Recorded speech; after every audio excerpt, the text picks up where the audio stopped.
Matthew Turner, case BA 360333. Hello, my name is Mina and I'm Matthew Turner's mother. I'm very proud to be Matthew's mom, and what has happened to him is wrong. Matthew has been falsely arrested and convicted of a murder and attempted murder and sentenced to 90 years to life.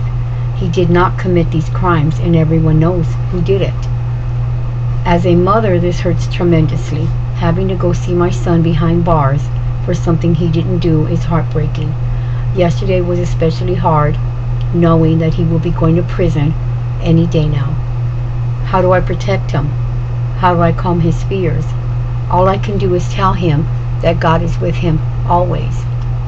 The things he has had to endure while incarcerated is the sheriffs beating him, racial riots, being on lockdown, and other things that I'm sure he hasn't told me about.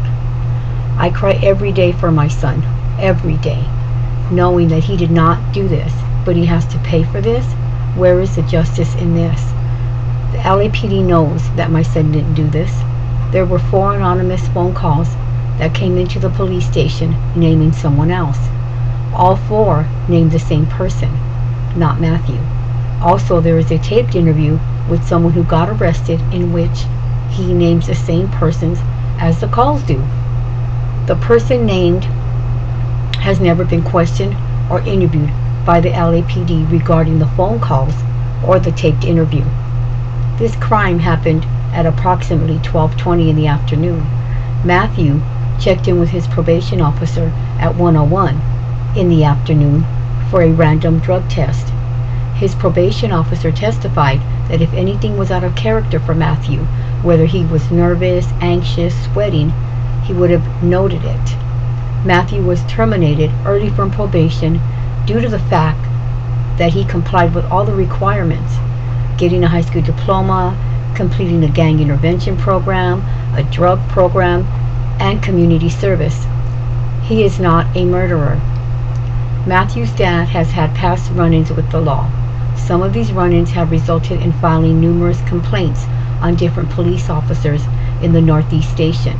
Could this be a motive for them coming after my son? In court, one detective testified that when Matthew's name came up in the investigation, he took the composite drawing and Matthew's picture to his partner and asked his partner, "Does this look like him?" His partner said no. He then stated, "Well, I think it does."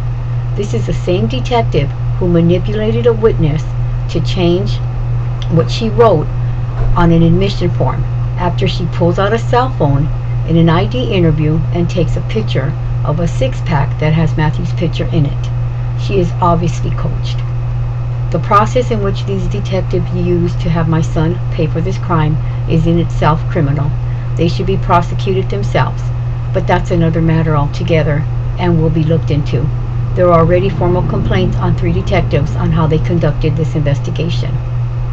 These detectives are the same ones who arrested the wrong person for the Dodger Stadium beating.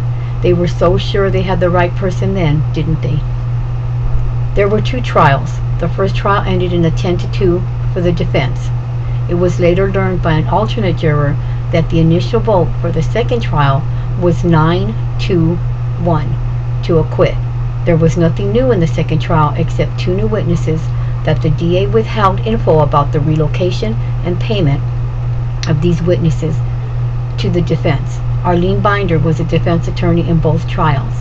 We hired Christopher Darden for the motion for the new trial. It was in this motion for the retrial that it was learned that the DA withheld this information about the payment of one of the witnesses to the tune of $5,000. I will never give up the fight for his freedom. I will do what I have to do to have his name cleared of this crime. The LAPD owes it to the family of the victim to bring the real killer to justice, especially when they know who the real killer is.